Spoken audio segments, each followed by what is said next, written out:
Un violento nubifragio si è abbattuto ieri in città. In diversi comuni vicini Musumeci dichiara lo stato di emergenza per i danni delle precedenti trombe d'aria.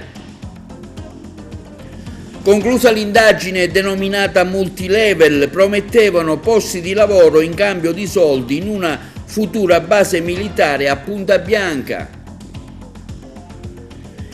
Al via il convegno con la tavola rotonda I Giusti dell'Umanità, organizzato dall'Accademia Studi Mediterranei. Tante le iniziative relative al 25 novembre, si mobilita anche la Fidapa ed Euroform e il comune di Realmonte. Si torna al voto, diventerà bellissima, presenta anche un disegno di legge per tornare al voto diretto. Al via il calcio femminile in città, sorteggi per i quarti di finale in eccellenza, la Fortitudo domenica incontra il Sant'Antimo.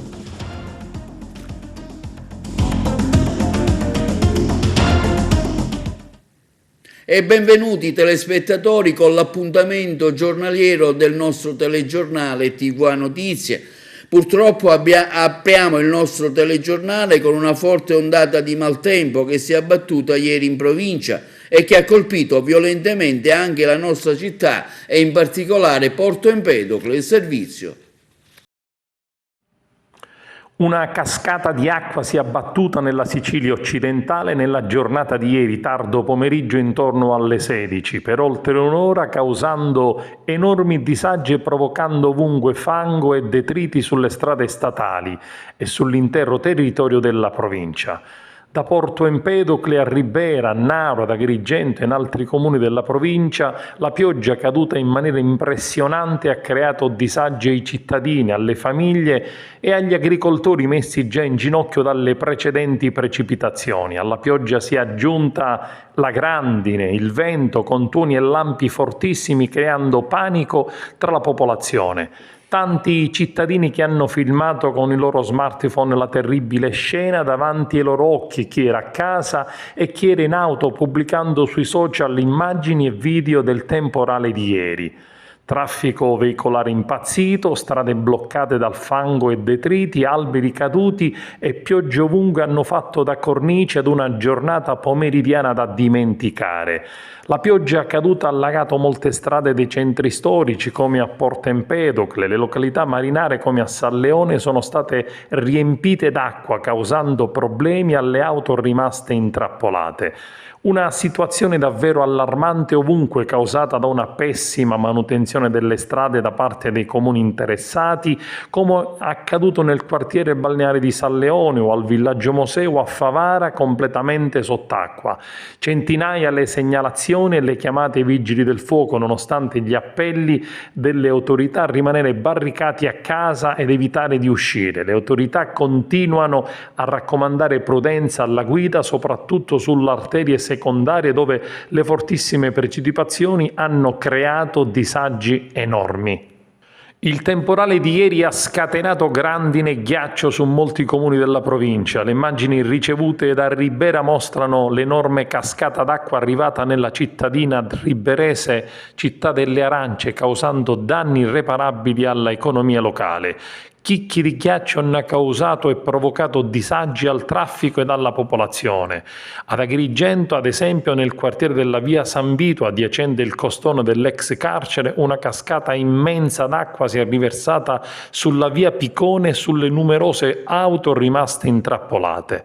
Impressionanti le immagini filmate dei cittadini che vogliamo mostrare per evidenziare lo stato di disagio e calamità della popolazione impotente di fronte a questa potenza della natura. Nessuno ricorda delle piogge così intense da almeno 30 anni nei nostri territori ed è difficile spiegare le ragioni che hanno ormai scardinato il clima nel mondo, invertendo le stagioni e causando nubifragi e temporali mai visti. Le autorità continuano a raccomandare prudenza alla guida, soprattutto sulle arterie secondarie dove le fortissime precipitazioni hanno creato disagi enormi. Sembra che le condizioni climatiche vadano cambiando, abbiamo questi episodi quasi di tornado, di trombe d'aria che stanno devastando la nostra la nostra zona, specialmente la zona litoranea. Abbiamo avuto degli allegamenti e devo dire che i nostri operatori della protezione civile del Comune, ma anche con l'associazione di volontariato e tutti gli altri che ieri si sono prodigati, hanno operato in maniera importante, doviziosa, sempre presenti, e hanno aiutato tutti coloro che si sono trovati in difficoltà. È vero che i sistemi di smaltimento delle acque meteoriche sono carenti, ma proprio per questo penso che ci darà la possibilità di poter capire quali sono le criticità. Anticipo che già abbiamo segnalato alla protezione civile regionale questa calamità, abbiamo segnalato le criticità del nostro territorio, quindi aspettiamo un momento all'altro i finanziamenti, perché voglio scongiurare una volta per tutte, naturalmente si parla della prossima stagione invernale, quello che sta succedendo in questi giorni. E in merito alla situazione in città e sui danni riscontrati abbiamo sentito il responsabile della protezione civile al comune di Agrigento, Attilio Sciara. Siamo con Attilio Sciara, responsabile della protezione civile di Agrigento. Ecco, ieri una forte burrasca ha colpito Agrigento, diciamo, provocando danni sicuramente importanti. Ecco, lei come responsabile della protezione civile ci può fare un consuntivo? Sì, in buona sostanza una bomba d'acqua che si è abbattuta nel pomeriggio di ieri, ha creato molti disagi e danni, soprattutto nelle zone che già precedentemente erano state, diciamo, oggetto di crisi. In particolare danneggiata risulta tutta la rete di smaltimento, ulteriormente danneggiata di Viale Carnatello, Via Rosario di Salvo e zone limitrofe. Tutta quella zona soffre enormemente, infatti abbiamo già chiesto nei giorni scorsi, il sindaco ha fatto una richiesta di dichiarazione di stato di calamità. Ci aspettiamo ovviamente che la protezione civile regionale, ma probabilmente anche la nazionale, dichiarino lo stato di calamità e facciano arrivare dei fondi, perché abbiamo bisogno urgentemente e necessariamente di intervenire sia sulla rete di smaltimento sia sui fiumi. Ieri per esempio è esondato il fiume non alla foce dell'Acracas ma a monte nei pressi di Contra Sant'Anna, e abbiamo sfiorato l'esondazione anche nel tratto finale. Per fortuna diciamo che siamo stati abbastanza attenti nel monitorare e nell'avvertire la popolazione, ma è necessario effettuare una pulizia delle aste fluviali sia del fiume Acracas che del Naro, nonché di molti imbluvi in zona. In particolare si sono allagate molte vie, quasi sempre le solite, Viale Le Dune, via Viere Volpe. Abbiamo soccorso molti automobilisti che sono rimasti intrappolati nelle macchine.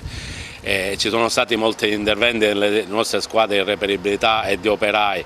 In centro storico ci sono stati diversi crolli, così come crolli di muri si sono avuti sia nelle frazioni di Villaggio Mosè, San Leone, Villa Seta. Addirittura c'è stata una tromba d'aria che si è abbattuta nella zona di San Leone, Cavaliere Magazzano e Villaggio Mosè, e ha arrecato molti danni con abbattimento di alberi di alto fusto, nonché pali della luce e quant'altro. Tutti i danni che si sono registrati ovviamente li stiamo monitorando e li stiamo un pochino registrando, per fare in modo che sia sul patrimonio viario e sulle infrastrutture pubbliche, sia sui danni che eventualmente sono verificati ai privati, ci sia la possibilità di chiedere un eventuale risarcimento a fronte dell'ordinanza di protezione civile, che molto probabilmente sarà emessa. Quello che ci preme dire in questo momento, e avvertiamo anche i privati che eventualmente hanno avuto danni, di fare da subito periziare gli eventuali danni avuti, perché un eventuale risarcimento che si avrà in seguito sicuramente dovrà avere un nesso causale tra diciamo, l'evento avvenuto e il danno avuto.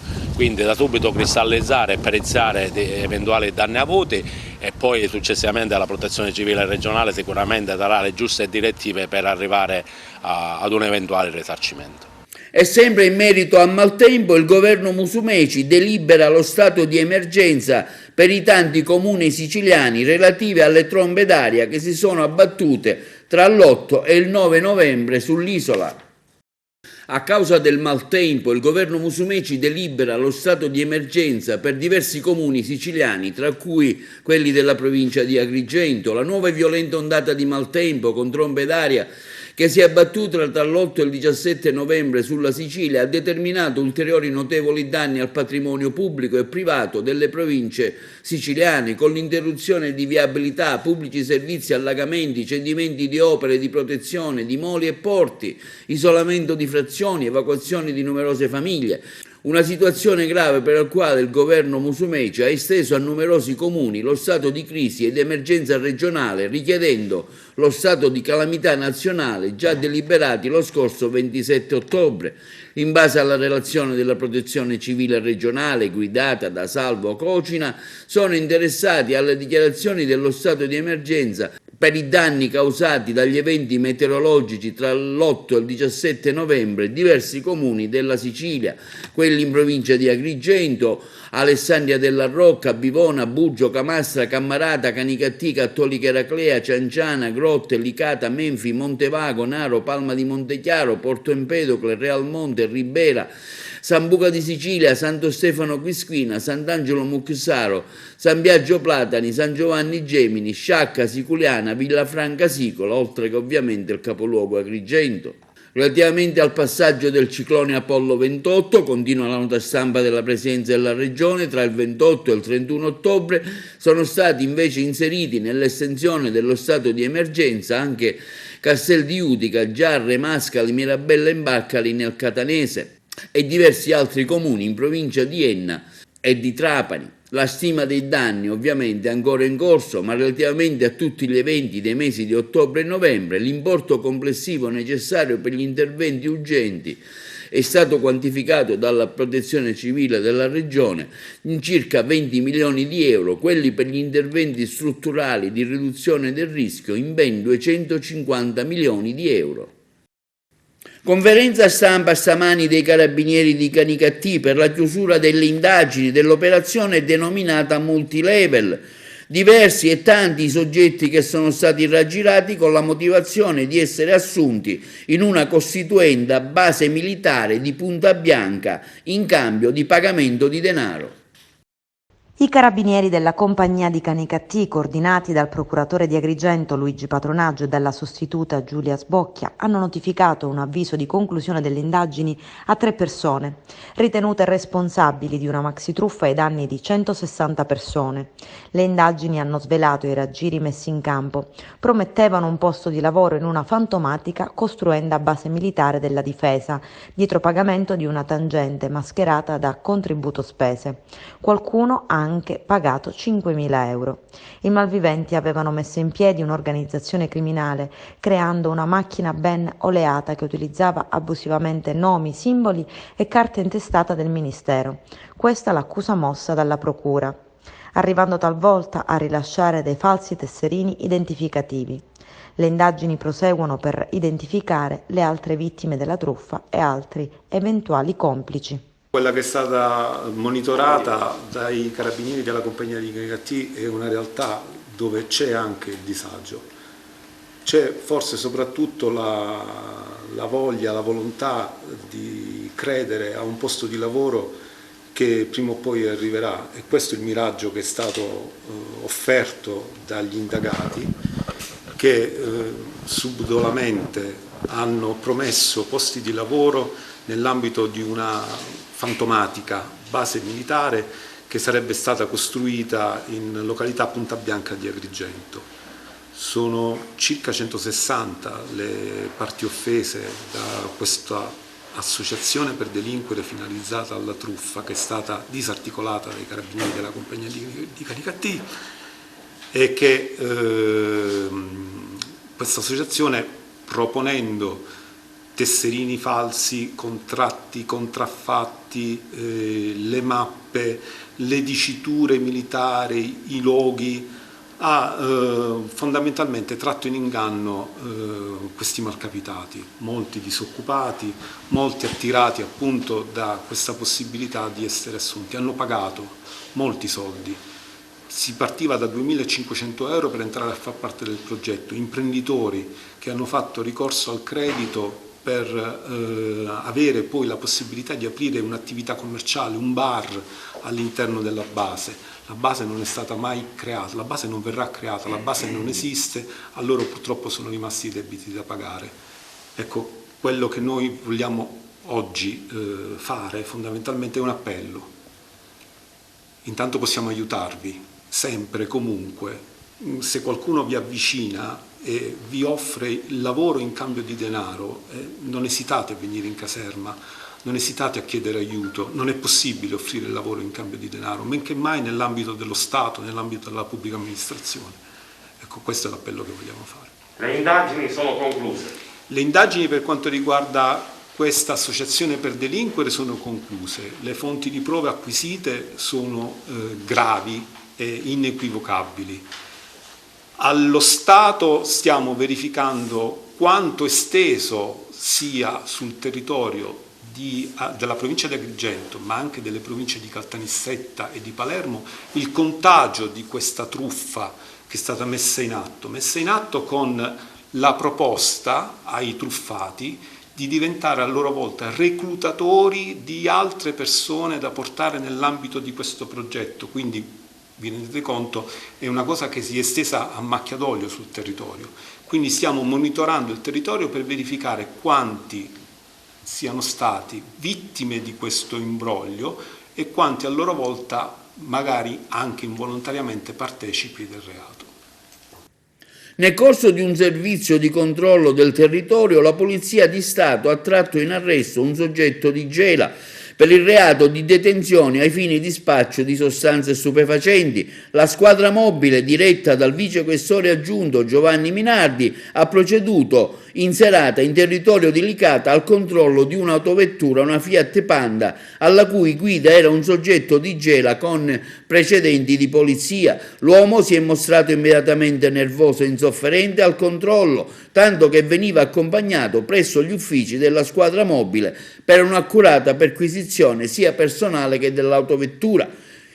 La perquisizione permetteva di rinvenire, seppur accuratamente occultato, un involucro contenente 527 grammi di sostanza stupefacente, risultata positiva al narcotest come cocaina. Sono stati sequestrati altresì 3 telefoni cellulari, la vettura utilizzata per il trasporto e oltre 1.750 euro in contanti. L'arrestato, dopo le formalità di rito su disposizione del PM di turno della Procura della Repubblica di Agrigento, è stato sottoposto alla custodia cautelare in carcere presso la casa circondariale Pasquale di Lorenzo.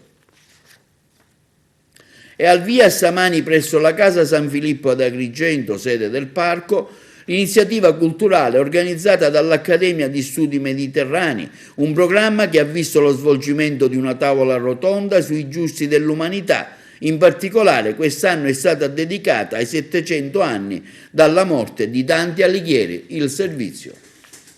Al via stamani presso la casa San Filippo ad Agrigento, sede del parco, le iniziative culturali organizzate dall'Accademia di Studi Mediterranei di Agrigento, che vede come presidente onoraria la professoressa Assuntina Gallo Afflitto, un programma ricco che vede anche lo svolgimento di una tavola rotonda sui giusti dell'umanità, in particolare quest'anno dedicata ai 700 anni dalla morte di Dante Alighieri. Quindi la cerimonia di dedicazione di alberi e stele ai giusti prescelti dal Comitato Scientifico dell'Accademia. La tavola rotonda di stamani è stata aperta dal presidente dell'Accademia, Monsignor Enrico Del Covolo. Veramente importante, soprattutto dal punto di vista educativo, perché come dicevano i nostri maggiori, verba volant, sed exempla traunt, cioè le parole volano ma gli esempi rimangono, e questi giusti, che noi oggi riconosciamo come tali, sono dei modelli soprattutto per i giovani, perché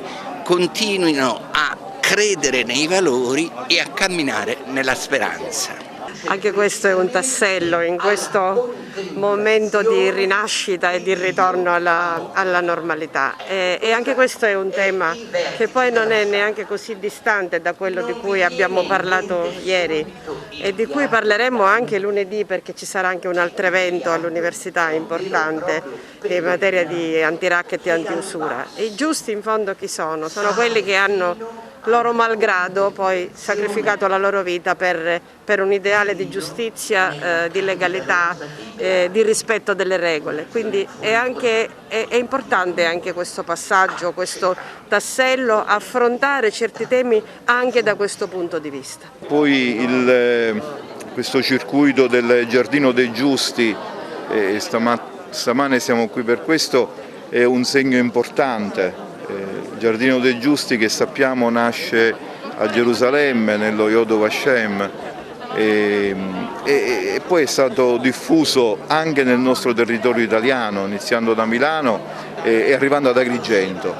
È un'iniziativa importante per ricordare il camminare da giusti su questa terra.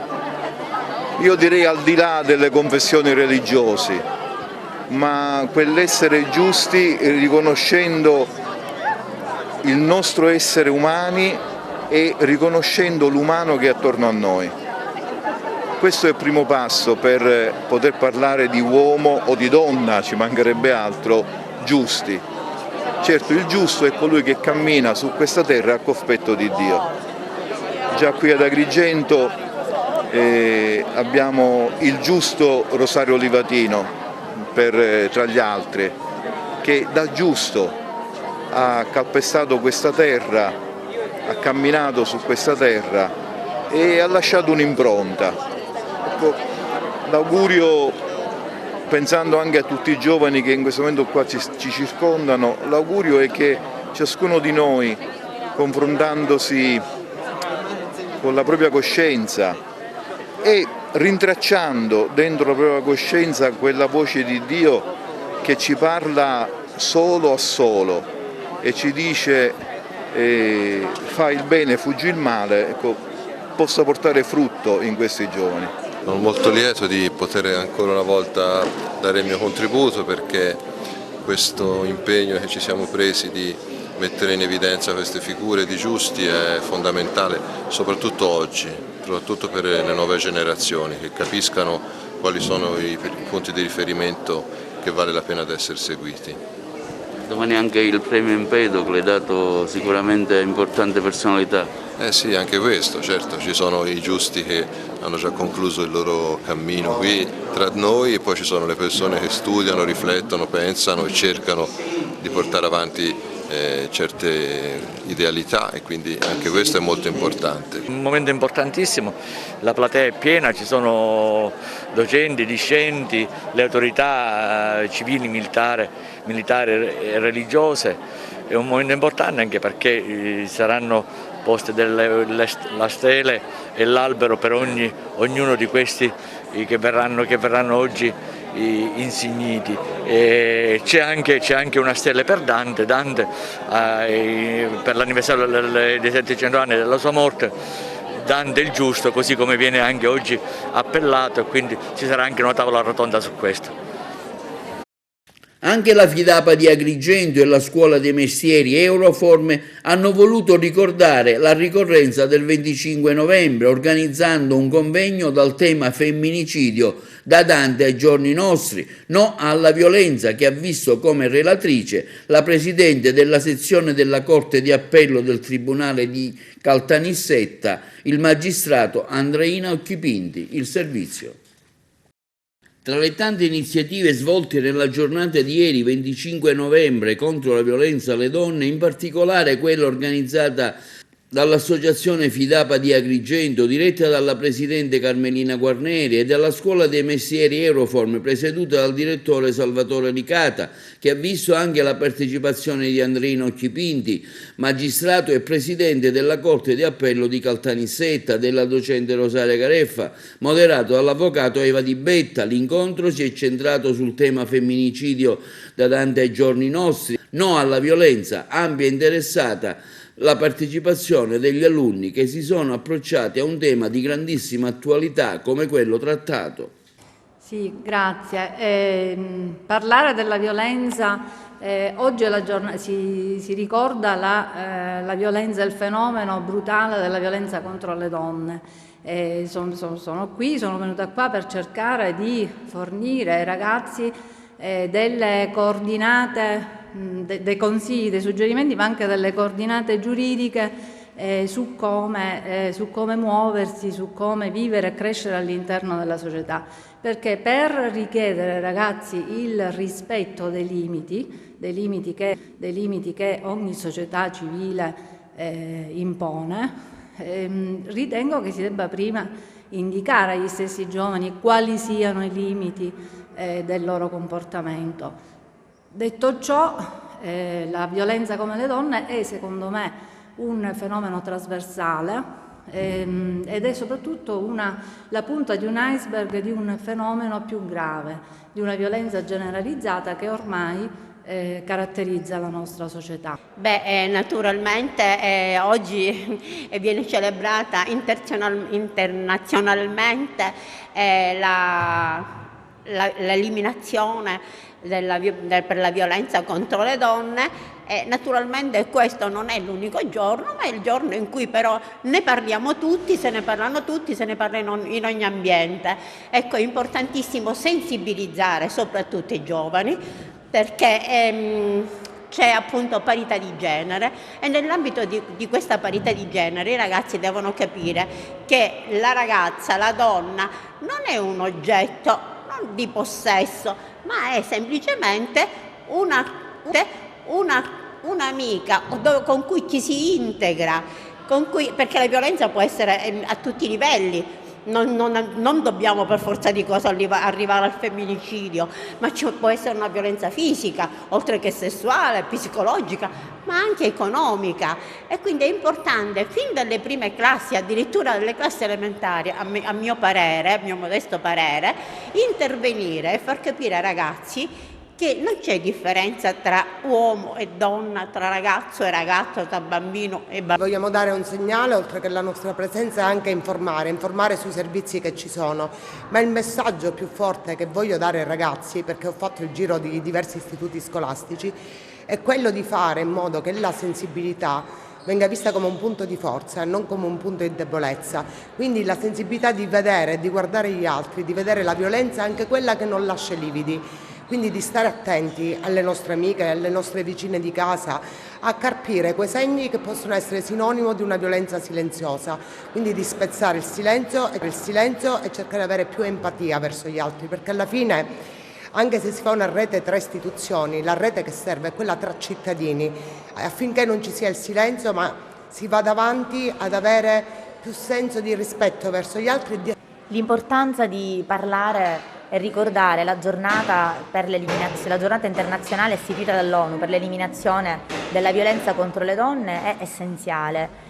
Il convegno nasce da una unione tra la FIDAPA, la Federazione Italiana delle Donne, sezione di Agrigento, e l'Euroform, la Scuola dei Mestieri di Agrigento, che decide di organizzare il convegno proprio parlando della violenza contro le donne nella sede reputata ideale, cioè una scuola, perché è essenziale che si comunichi ai ragazzi, che sono il nostro domani, la necessità e l'importanza di operare e agire nel bene e nella legalità. Verranno qui a conversare e a raccontare ai ragazzi le loro esperienze di vita e professionali la dottoressa Anderina Occhipinti, magistrato della sezione, presidente della sezione penale del Tribunale di Caltanissetta, e la professoressa Rosanna Gareffa, autrice del libro Il sogno di Dante. Il perché è perché si crea un parallelismo dagli albori della nostra letteratura, da Dante, che già parlò nella sua Divina Commedia di femminicidio, e giorni d'oggi con i casi concreti che la giustizia purtroppo quotidianamente ci sottopone,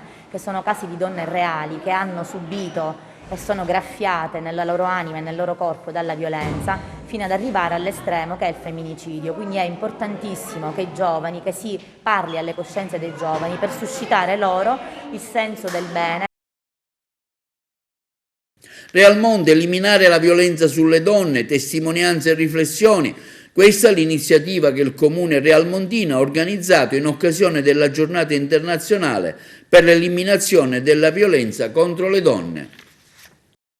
Anche quest'anno il Comune di Realmonte, in occasione del 25 novembre, giornata internazionale per l'eliminazione della violenza contro le donne, ha rinnovato il proprio impegno per ribadire attraverso azioni concrete un forte no alla violenza di genere in tutte le sue forme, a dichiararlo il sindaco della città della Scala dei Turchi Sabrina Lattuca durante il suo intervento nella sala consiliare del municipio, durante una sobria manifestazione promossa in collaborazione con la sezione locale del CIF, presieduta da Carmelinda Veziani, un incontro animato da momenti di riflessione, testimonianze a cura dell'Associazione Donne Islamiche Fatima di Palermo, che ha arricchito anche l'esposizione fotografica intitolata Migranti Woman, curata dal bravo fotografo Nuccio Zicari. Oggi abbiamo celebrato la giornata contro la violenza sulle donne. Il Comune di Realmonte è sempre presente su proposta del CIF di Realmonte in collaborazione con Nuccio Zicari e con l'esposizione delle fotografie che parlano di donne migranti e quindi di violenza di genere intesa come sfida, ecco, percorsi di vita che partendo da una situazione di gravissima criticità, di grande dolore, cercano di approdare in un mondo migliore dove sia garantita la libertà. Purtroppo stasera abbiamo constatato che ancora questa libertà è lontana. C'erano delle associazioni invitate dal CIF che hanno rappresentato la situazione delle donne che migrano, che purtroppo ancora oggi è una gravissima, ecco, situazione in cui degli esseri umani che probabilmente si sono affidate ai loro compagni di vita poi si ritrovano in posti nuovi ad affrontare altre ulteriori problematiche riguardo alla lingua, riguardo agli scontri, riguardo alla violenza che subiscono ogni giorno. Quindi ancora purtroppo non vi è parità, vi è ancora grande sofferenza, grande discriminazione e soprattutto vi è ancora quell'atteggiamento violento nei confronti del genere umano, in questo caso delle donne. Stamattina Fidapa in chiesa con l'Istituto Comprensivo di Realmonte parlato, ma anche stasera il CIF lo ha fatto, del perché il 25 novembre si ricordano le donne e quindi hanno raccontato la storia delle 3 sorelle barbaramente uccise in nome della libertà, le farfalle. Non a caso l'Istituto Comprensivo ha preparato un lavoro che rappresentava il volo delle farfalle, quindi la libertà. Proprio a ricordare l'evento genetico che poi ci porta a questo giorno, a questa giornata del 25 novembre. Abbiamo detto tante cose, abbiamo fatto tante riflessioni questa sera, ma io continuo a dire che Realmonte vuole crescere attraverso la bellezza e questa è bellezza, affrontare problemi e cercare di acquisire consapevolezza. Siamo nella giusta direzione e stiamo facendo squadra, quindi io ringrazio tutti, il CIF, Nuccio Zicari, la Quarindo che era con noi, l'associazione di Palermo, tutte le persone che sono intervenute, l'Istituto Comprensivo Don Fabio, l'Arma dei Carabinieri che stamattina era con noi, tutti quanti a fare squadra per il bene della comunità. Oggi 25 novembre 2021, in occasione della giornata internazionale contro la violenza sulle donne, sono stato invitato dal Centro Italiano Femminile, il CIF, in questa sede, nell'aula consiliare del Comune di Realmonte, intervenire sulla tematica. Ho deciso di allestire questa piccola mostra che ho intitolato Migrant Women, Donne Migranti, e che fa parte di un progetto più ampio di documentazione fotografica che prende il titolo Humanity Without Borders che vuole descrivere la condizione appunto delle donne migranti. Oggi il CIF ha voluto parlare di violenza sì, di violenza di genere, di violenza sulla donna, ma ha voluto varcare una soglia, è andato oltre la nostra Sicilia, oltre la nostra Italia, oltrepassate i confini, per dare voce a quelle donne immigrate, vittime di tratta, che soffrono ogni tipo di sopruso, ogni tipo di abuso, sono violentate nel corpo, sono violentate nella psiche ed era giusto dar voce anche a loro. E la linea alla regia per la pubblicità.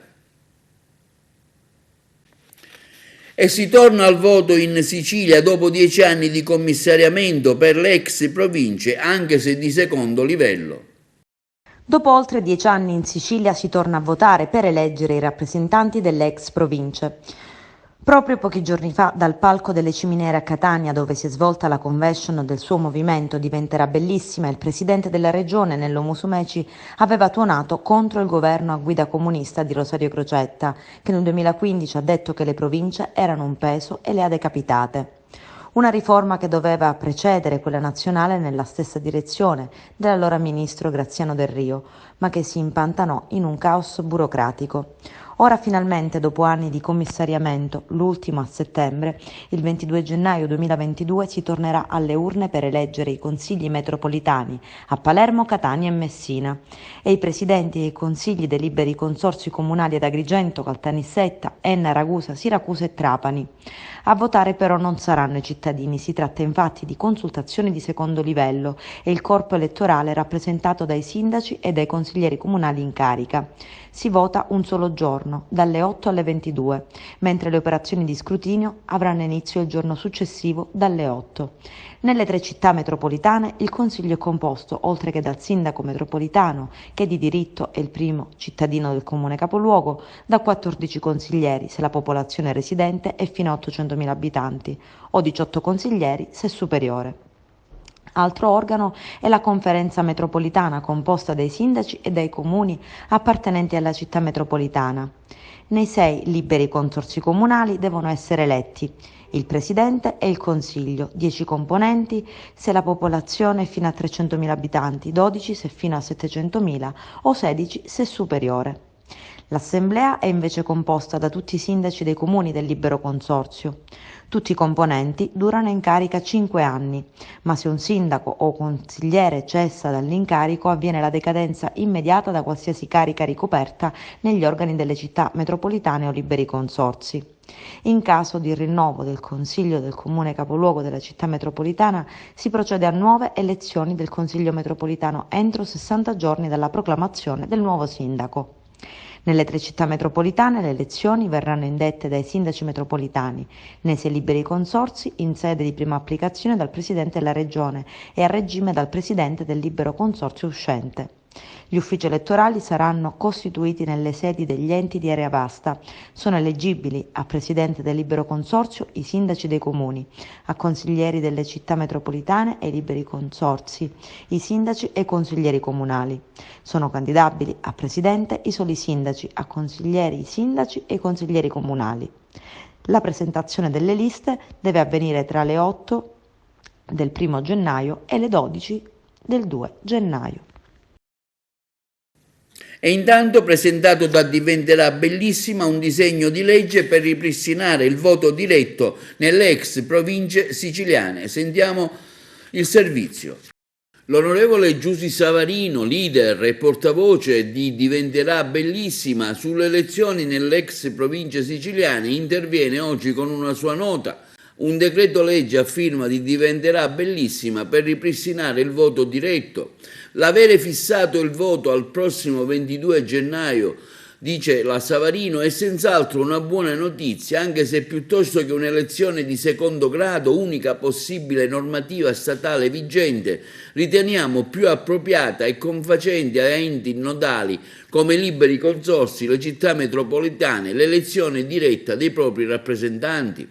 È proprio in quest'ottica, prosegue l'onorevole Savarino nella sua nota, che all'Assemblea regionale siciliana il nostro gruppo Diventerà Bellissima è firmatario di un disegno di legge voto che vuole abbandonare l'elezione di secondo grado e restituire il potere di scelta ai cittadini con l'elezione diretta.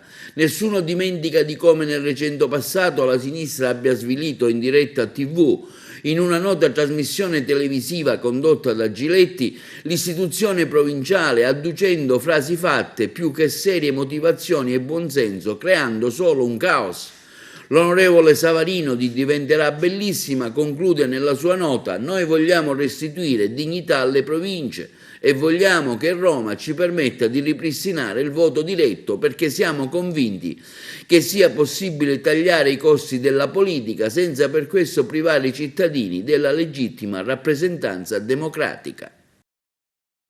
E il 28 novembre alle ore 9:30 presso la chiesa di Santa Caterina di Agrigento prenderà il via la masterclass annuale del noto chitarrista e concertista Cristian Saggese. L'evento, ideato dal direttore artistico Rocco Daniele Carlucci, con la collaborazione della chitarrista Serena Cannistraro, è stato promosso dalla Scuola di Musica Lonigro di Bivona. L'evento vedrà la partecipazione attiva del MUDIA, Museo Diocesano di Agrigento, grazie alla collaborazione di Don Giuseppe Pontillo e della dottoressa Domenica Brancato. La masterclass vedrà i corsisti affrontare problematiche tecniche ed esecutive del repertorio chitarristico nei 5 incontri previsti a cadenza bimestrale sin dal mese di luglio 2022. Al termine della masterclass si terrà un concerto di tutti i partecipanti aperti al pubblico.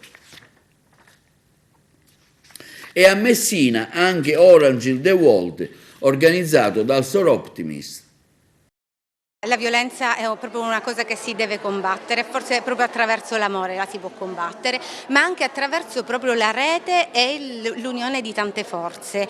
E noi Sor Optimist Club Messina in questo momento abbiamo stilato per l'Orange the World questi giorni di attivismo che vanno dal 25 novembre, appunto giorno contro la violenza sulle donne, a 10 dicembre giorno dei diritti umani, una serie di attività proprio per far vedere che noi siamo presenti portando in giro sulle nostre macchine questo numero 1522 che può aiutare le donne a trovare delle soluzioni per sfuggire ad azioni di violenza o le può spingere anche a denunciare queste cose, ma questo numero che verrà veicolato anche dalle nostre socie, che ci accompagnano sempre, ma lo faremo anche attraverso delle azioni come la mostra d'arte che si terrà lungo la scalinata del Cirsa alle spalle del Palacultura. Arte Donna è un connubio molto interessante, non solo per la bellezza ma anche per comunicare valori importanti, e quindi vi aspetto domani e continueremo poi le nostre attività con attività proprio di volontariato, quindi dei laboratori creativi legati al riciclo, legati alla scrittura autobiografica, che possano aiutare anche le ragazze più deboli, quelle che in questo momento sono prese in cura dal CIRS e da altre associazioni come ACISIF, a credere un po' magari di più in loro, nelle loro possibilità e ad emergere. E continueremo appunto l'1 dicembre che è la giornata contro l'AIDS con un bellissimo convegno promosso e sposato anche dall'AIAF e dall'Ordine degli Avvocati, e chiuderemo il 10 dicembre con un bellissimo convegno sui diritti umani ospitato proprio qua al Comune grazie alla disponibilità della nostra vice sindaco, e in tutto ciò luce arancioni sulla città. Passiamo ora alle notizie sportive. Inizia una nuova esperienza per il calcio femminile ad Agrigento in seguito a una convenzione riguardante il progetto Ragazze con i tacchetti tra l'Istituto Anna Frank e la scuola di calcio Atena, il servizio di Carmelo Lentini. Inizia ufficialmente una nuova esperienza per il calcio femminile nella provincia di Agrigento, in seguito alla firma di una importante convenzione riguardante il progetto Ragazze con i tacchetti tra l'Istituto Comprensivo Anna Frank, rappresentato dal dirigente Alfio Russo, e la scuola di calcio Elite ASD Atena, rappresentata dal professore Gero Falci.